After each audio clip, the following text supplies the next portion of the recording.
बात कहते हैं हमने चले गया, उनका पर्व छोड़ के चले गए, उनका एनवायरमेंट ये कॉलोनियल माइंडसेट है। वो हमारे भारतीय रंगमंच को उसी पॉइंट ऑफ व्यू से देखना शुरू किया था। तो हमारा जो एबोरिजिनल कल्चर है, हमारा जो कल्चर, तो यहाँ की ट्रू इंडियन कल्चर, इसका रूट हमारे ट्रेडिशन में है, हमारी कथावाचन में है, हमारे कथा गायन शैली में है, हमारे नाट्यशास्त्र में है, हमारे और बहुत सारी पद्धतियाँ हैं। ये सारी चीज़ों को वो बोले कि अनएजुकेटेड, ये अनपढ़ों का कला कह दिया गया। हमारे फोक थिएटर को पर्टिकुलर वो कंट्रेडिक्शन, ये पढ़े लिखे लोगों का, इसीलिए उसको मार्जिनलाइज आर्ट कर दी गई, हटा दिया गया। बहुत सारे आर्ट फॉर्म तो हमारी खत्म हो गए थे 18th सेंचुरी 19th सेंचुरी।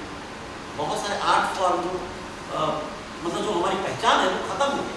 कई फॉर्म है हमारे उड़ीसा में, कई फॉर्म है जो आज नहीं मिलता है। 100 साल पहले था, अब आज है नहीं, उसका कोई भी नहीं बंदा उसको बहुत कम करता है।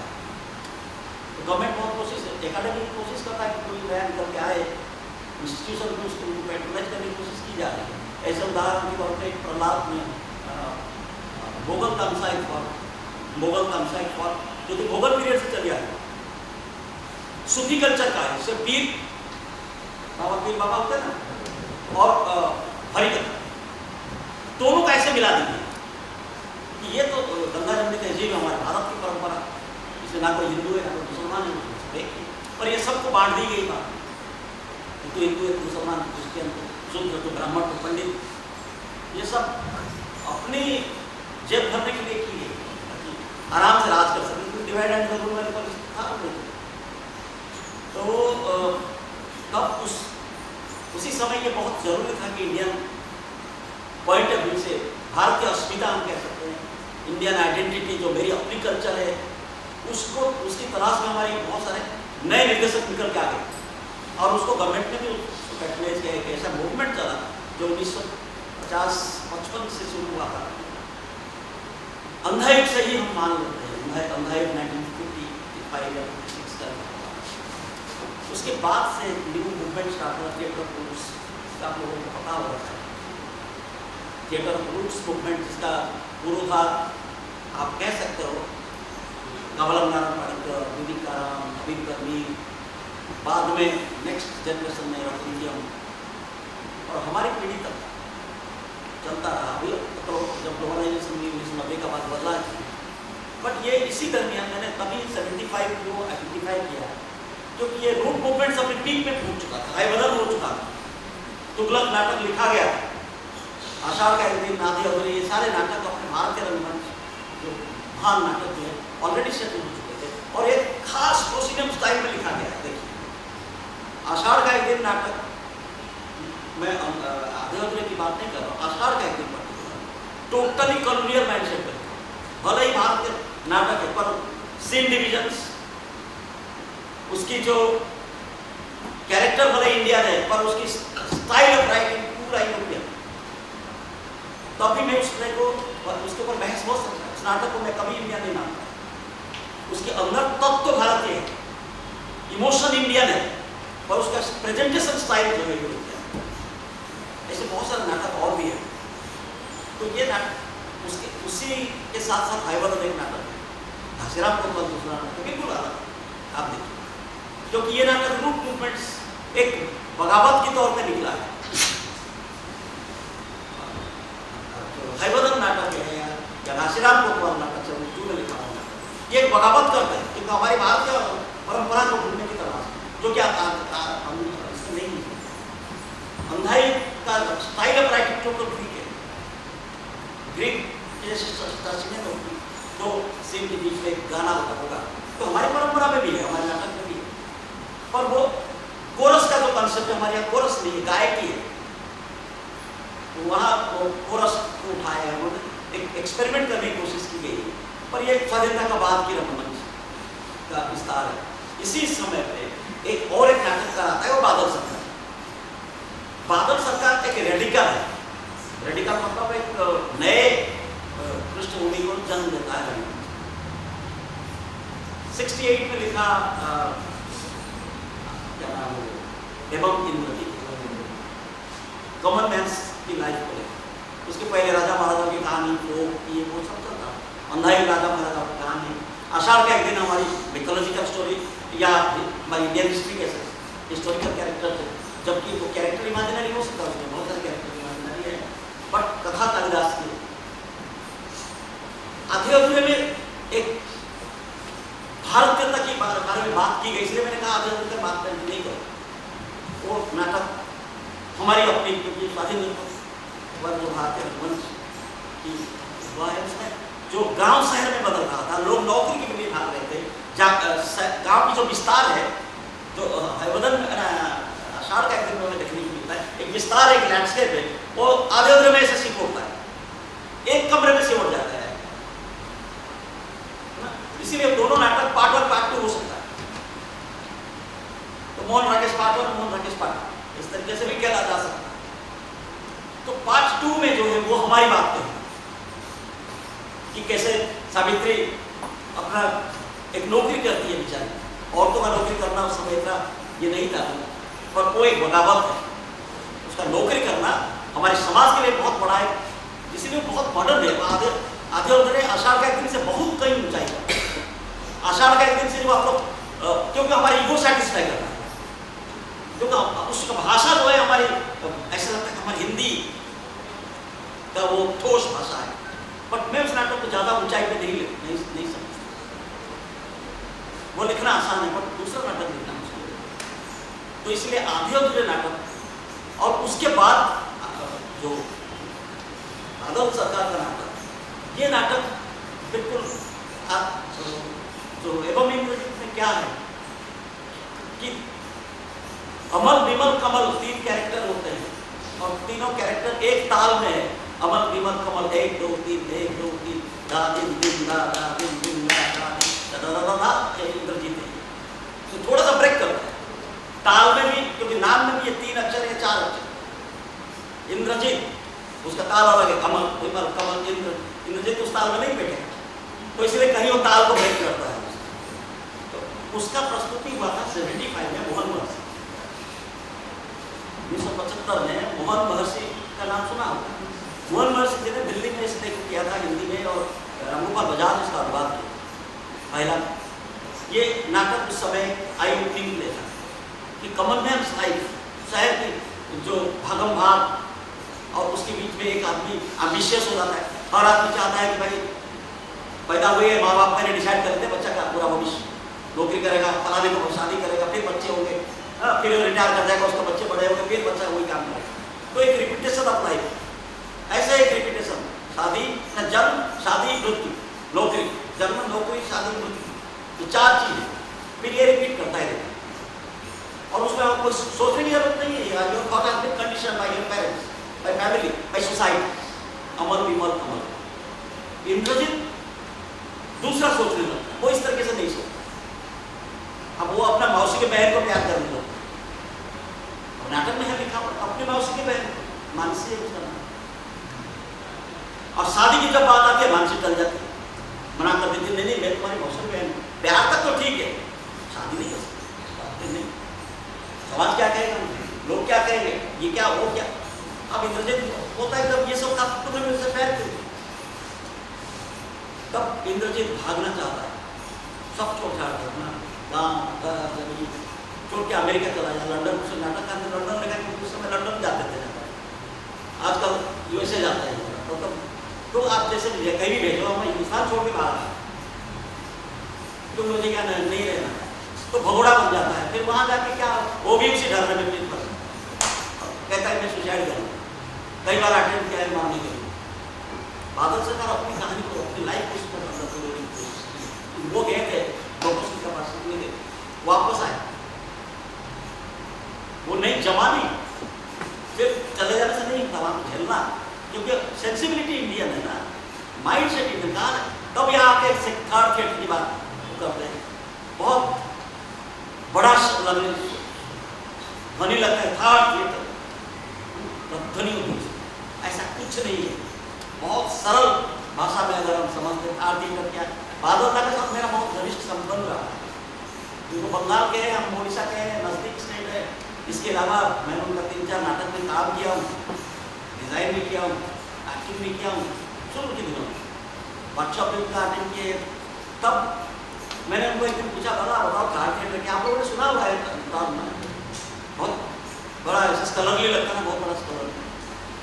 जैसे मैंने कहा कि इंडे की मानी नहीं समझ, बहुत स्कॉलर, कुछ नहीं, कुछ नहीं, हम वही प्रैक्टिस करते हैं। नोमेनक्लेचर बदल जाते हैं, नाम दे देने से थोड़ी ना हो जाता है, करते हैं, उसको जानना बहुत जरूरी है, थाट थिएटर को जानना बहुत जरूरी।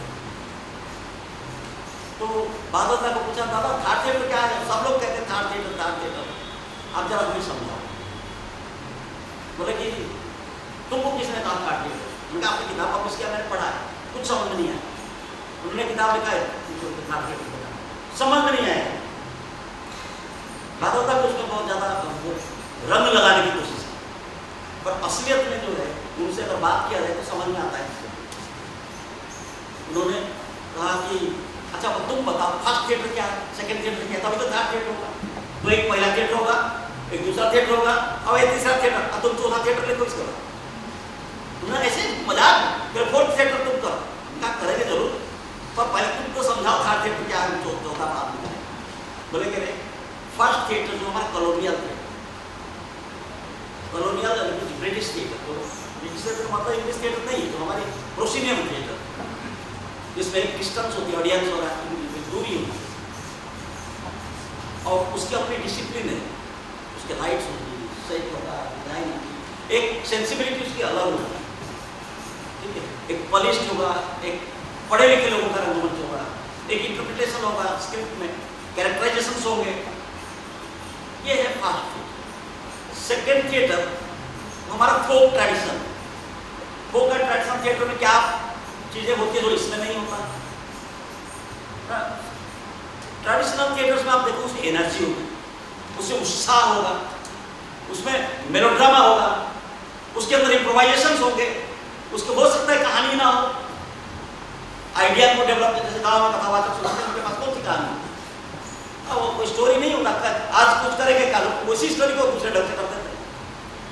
तो वो प्रेजेंस ऑफ माइंड, इम्प्रोवाइजेशन, और लोगों के बीच में जाना होगा, पब्लिक के बीच में, ये दोनों को मिला तो थर्ड थिएटर बन जाता है, और कुछ नहीं।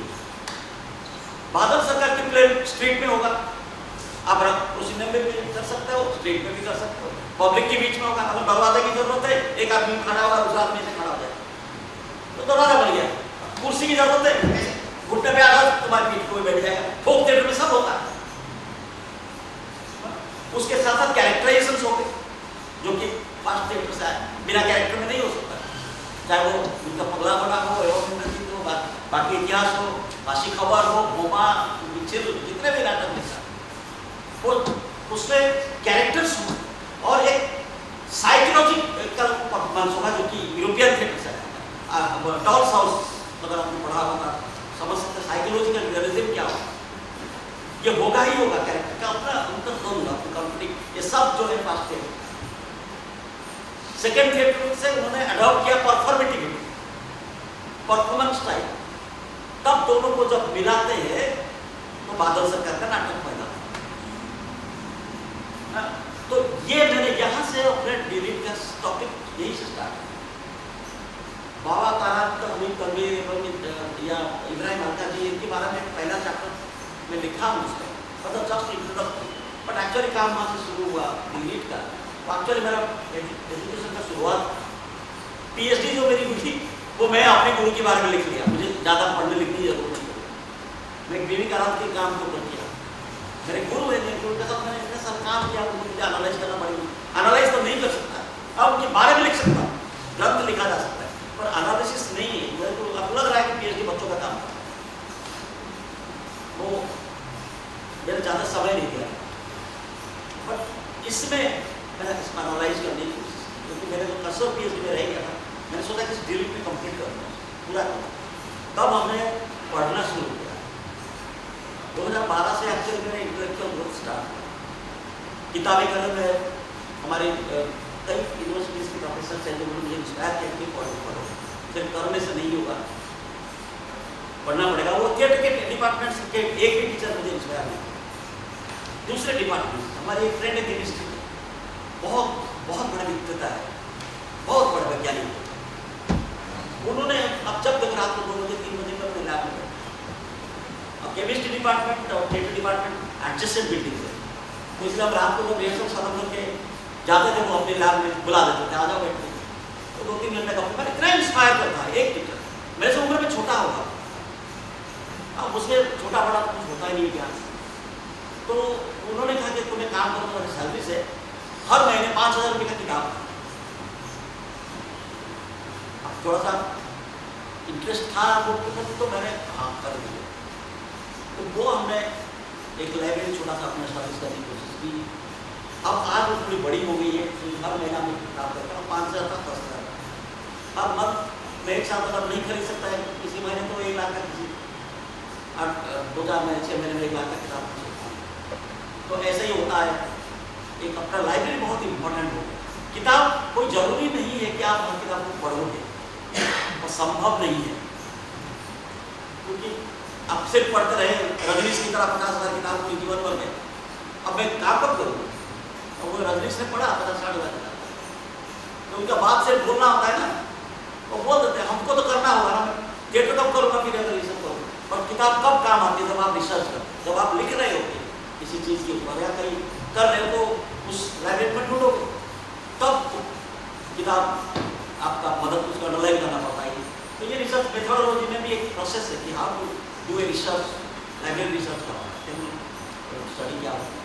तो ऐसे करके मैंने 6-7 आइडेंटिफाई किया था। उसमें एक है एक्सपेरिमेंटल थिएटर इन इंडिया, दूसरा English theatre in India, musical drama in India, post modernism in Indian theatre, ऐसे ऐसे करके अच्छा रूट्स थिएटर मूवमेंट के चैप्टर है।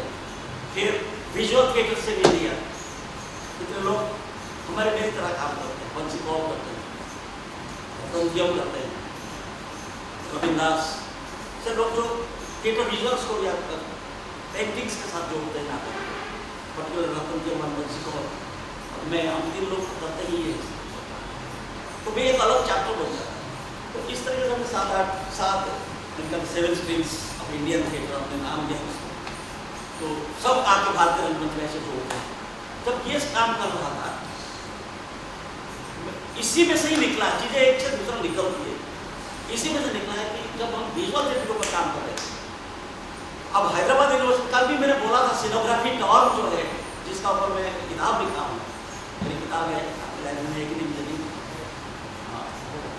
सिनोग्राफी इंडियन पर्सपेक्टिव उसका नाम, वो मेरी शुरुआत है।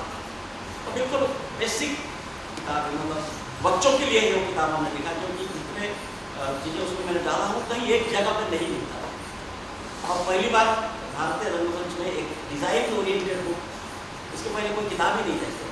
जो हम पढ़े हैं विदेशी किताब को ना उसको समझ में आता है, कुछ नहीं समझ पाओ, प्ले का नाम तक हमको नहीं पता, उसमें जो प्ले के रेफरेंस देते हैं कभी पढ़ ही नहीं सकते हम, उतनी मुश्किल होता है इंग्लिश पढ़ना, पर अगर हम रेफरेंस देते हैं, आधे होते हैं, अच्छा करते हैं, हमारे टुकला काशीराम टुकला, ये सारे नाटक हमारी है। तो उसके अंदर से हमने भारतीय सिनोग्राफी को डेवलप करने की कोशिश किया, बट इन वेरी एकेडमिकली उस किताब को हमने लिखा। उसको जब किताब के बारे में मैं सोच रहा था 2012 में, मेरी मैं लंदन गया था पढ़ाने के लिए 6 महीने के लिए, यूनिवर्सिटी है एसेक्स यूनिवर्सिटी, उसके डिपार्टमेंट के डिपार्टमेंट में बुलाया इंडियन थिएटर पढ़ाने के लिए। तब उस समय हमारी एक महिला से, मैडम से, बुजुर्ग मैडम से हमारी इंटरेक्शन हुई, जो कि भारत विश्व रंगमंच में वो उसको कहते हैं मदर ऑफ सिनोग्राफी। वो मेरी किस्मत था, पीटर कुक क्या आया है, पीटर कुक का फ्रेंड है, पीटर कुक के उम्र से बड़े हैं, अभी उनका शायद 90 ईयर का, पीटर कुक की टीचर है, वो उनका नाम है professor Pamela Howard. Professor Pamela Howard जो वेरी फेमस थे, तो उनसे हमारी इंटरेक्शन हुआ। तो मैं उनका एक ऑपेरा डायरेक्टर है, ऑपेरा डायरेक्टर है और डिजाइनर है, और सिनोग्राफी का ऊपर पहली किताब वर्ल्ड में लिखा, वर्ल्ड की पहली किताब, उसके पहले भी किसी ने इसका पर उसको कंपाइल नहीं किया था, उसका नाम है व्हाट इज सिनोग्राफी क्वेश्चन मार्क, किताब का नाम नहीं। तब उन्होंने ये किताब मुझे दी और चैप्टर वाइज मुझे समझाई, तब ये समझ में आया सिनोग्राफी क्या होता है। फिर मेरी किताब जब मैंने लिखा उसका भी फॉरवर्ड उन्होंने ही लिखा है, उसकी फॉरवर्ड उन्होंने लिखा है। वो एक बार इंडिया आई थी 74 में मेरे ख्याल से, एक प्ले लेके कैंडिडा वो नाम की एक प्ले वो लेके आई थी इंडिया। तब उसमें उस मेरी किताब की फॉरवर्ड अगर आप पढ़ेंगे उसमें लिखा है दिल्ली में एक सिंगल सड़कें होती थी उस समय, ट्यूबलाइट्स होते थे, उसको एक पेंटेड कर्टन्स की जरूरत थी उस प्ले में, पर्दा होते तो उनको लगा कि इंडिया में एम्ब्रॉयडरी वर्क बहुत अच्छा होता है। तो अलका जी के फ्रेंड रही होगी, तो अलका जी को उन्होंने कहा था कि मुझे मैं जब पहुँचूँगा तब एक ऐसा डिज़ाइन वाला पर्दा मुझे तैयार करके दे देना। तो उनका कई शोज थे, दिल्ली में भी था, बॉम्बे में भी था, बेंगलोर और कहीं था सर बेंगलोर में, तो शायद 20 से 100 प्लान करके पूरा एरिया कवर कर रहे थे। तो पहला यूनिवर्सिटी में शो था, जब आके पहुंची कोई प्रिपरेशन नहीं, तो उस किताब में लिखी है बोले इंडियंस आर नॉट सिस्टमेटिक, उसमें लिखा है बात, but they know how to improvise. तो उनको लेके वो फिर ढूंढी किससे बनवाए, तो दिल्ली में कोई गली में उनको ले गए, छत के ऊपर एम्ब्रॉयडरी वर्क होती थी, तो वहाँ पर उन्होंने कपड़ा खरीद के दी, वो लेडीज लोग करते थे सूते का काम, वहाँ वो आज भी उन्होंने मुझे कहा था कि तुम देखना वो पर्दा मेरा वो दिल्ली में कहीं होगा, मैंने आकर पता लगाया वो कहाँ है, तो प्लेन यूज हुआ था। उसके बाद वो कहाँ है पता लगा, ब्रिटिश काउंसिल की इसमें दिल्ली में अभी भी है, मैंने उसका फोटो खींच के मैडम को भेजा, तब वो खुश हुई, बोले कि चलो मेरी सामान अभी भी सुरक्षित दिल्ली में है। ब्रिटिश काउंसिल ने अपना एक दीवार पूरा उसमें है, ट्रीज है, घर का डिजाइन है, वो प्लेन इस तरीके से था। तो मैडम ने मुझे सिनोग्राफी समझाने के बाद जब मैं अपनी किताब लिखा और मैं नाट्यशास्त्र के ऊपर पढ़ रहा था, तब मेरे दिमाग में एक बिजली की तरह खोली कि शून्यता की बात हम करते हैं, और अंग्रेज या यूरोपियन थिएटर में शून्यवाद है ही नहीं, वहाँ सब पूर्णवाद। भाई घर मतलब घर, पेड़ मतलब पेड़, जब स्टेज रैम्प प्लेटफॉर्म्स ये वो सब चीजें लाद दो मंच पर, हो गया डिजाइन। और हमारे यहाँ पर है ही नहीं इस तरीके का, हमारे यहाँ खाली मंच, और यहाँ पर डिजाइन भरतपुरी ने तो लिखा क्या शून्यता। फिर मैं उपनिषद पढ़ा, एक उपनिषद आता है तैत्तिरीय उपनिषद, उसको पूरा अंत तक पढ़ गया, कुछ समझ में नहीं आया, फिर उसको दोबारा पढ़ा। वो पंडित जी एक थे जिन्होंने इसका साथ वो बहुत उल्टा सीधा मेरे को समझाया, बहुत इधर उधर माथापच्ची करने के बाद शून्यवाद को समझ, शून्य का मतलब गीता में लिखा हुआ है पूर्णता का दूसरा रूप है। पूर्ण मतलब भरा हुआ है, दिखाई पड़ रहा है, शून्य जो है भरा हुआ है, दिखाई नहीं देता, वो रिवील होता है। इसलिए डिस्कवरिंग टर्म, हम डिस्कवर करते हैं, हम उसको रिवील करते हैं, जितना देखना है उतना देख लेते, जो दिखना नहीं हम दिखाते नहीं, है ही दिखेंगे क्या। जैसे कि मैंने कहा हिरन या पेड़ थोड़ी देर के लिए ऐसे खड़ा हो गया, थोड़ी देर के लिए आपने देखा और बाकी है ही। ये शून्यता का कंसेप्ट हमारे यहाँ पर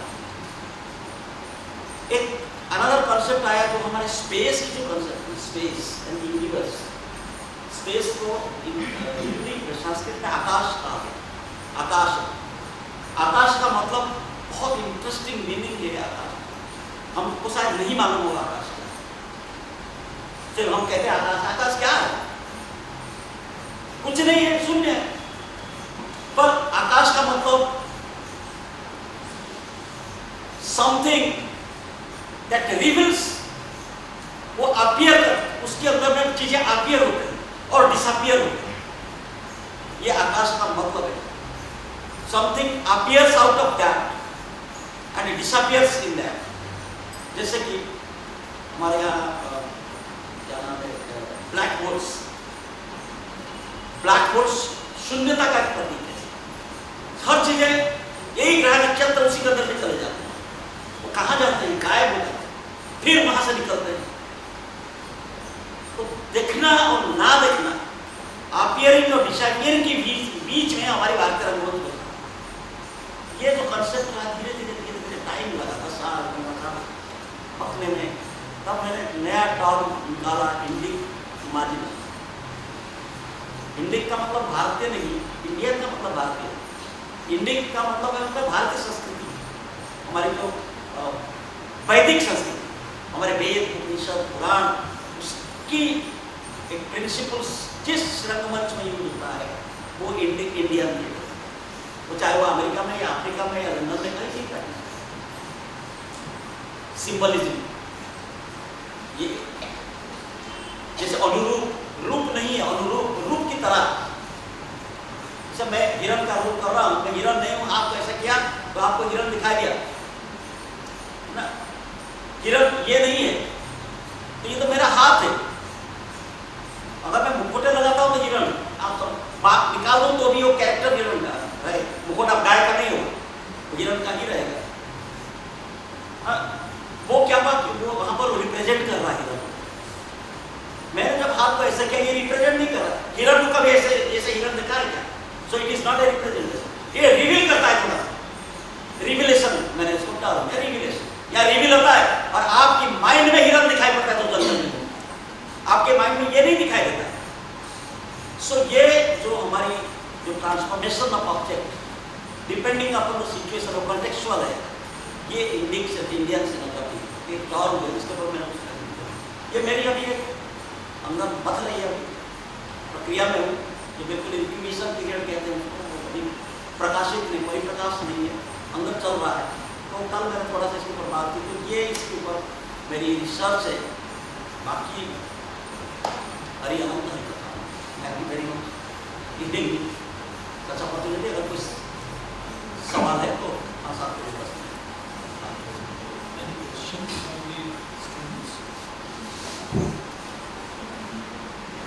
Sir has worked extensively with all the names that he has given.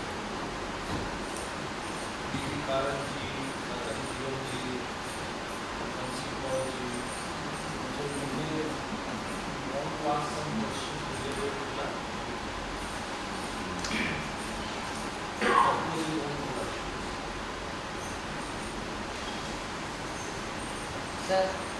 Sir वो ब्लैक और सब कुछ बोला क्या सर, वो ब्लैक और सब कुछ बोले वो मुझे black holes, black hole space में ब्लैक होल्स, अब स्टीफन हॉकिंग्स को पढ़ो, उसको ब्लैक होल्स के बारे में पढ़ना पड़ता है, मैंने पढ़ा हूँ। तो ये जो कि थिएटर के साथ रिलेटेड है, जहाँ आप सोचो ये किताब हमारी काम का नहीं है, सब काम के होते हैं, क्योंकि नाट्यशास्त्र में ये बात वर्णित है, there is no other any vocation in the world which is not in theatre। तो यहीं से बात खत्म हो जाती है, कोई भी चीज हमारे में रिलेटेड, पर कुछ हद तक ना सारी चीजों को करना क्या है, इतना जरूर। तो ब्लैक होल्स में ब्लैक होल का थियरी क्या है कि वो एक बड़ा सा राक्षस का मुंह है, और वहां जो जाता है वो वापस नहीं आता। कहाँ जाता है जैसे हम खाना खाते हैं, खाना खाने के बाद वो वापस आता है हमारे एक्सक्रीशंस के लिए, बट कोई भी चीज दुनिया में ऐसा नहीं है जिसका रिएक्शन नहीं है, एक्शन है तो रिएक्शन हो, पर यहाँ पर रिएक्शन नहीं, वो डिसअपियर होता है, अपीयर होता है आकाश में, वो डिसअपियर होता है ब्लैक होल्स में। हमारे रंगमंच वही है, अपीयर होता है एक्टर्स के थ्रू, डिसअपियर शून्य में। जैसे मैंने कल बहुत बढ़िया एग्जाम्पल दिया, ये थोड़ी देर के लिए धारण हमारी करना, धारण का मतलब कुछ समय के लिए रखा है, पात्र में कोई चीज धारण किया है, हमारे यहाँ पात्र का कॉन्सेप्ट है।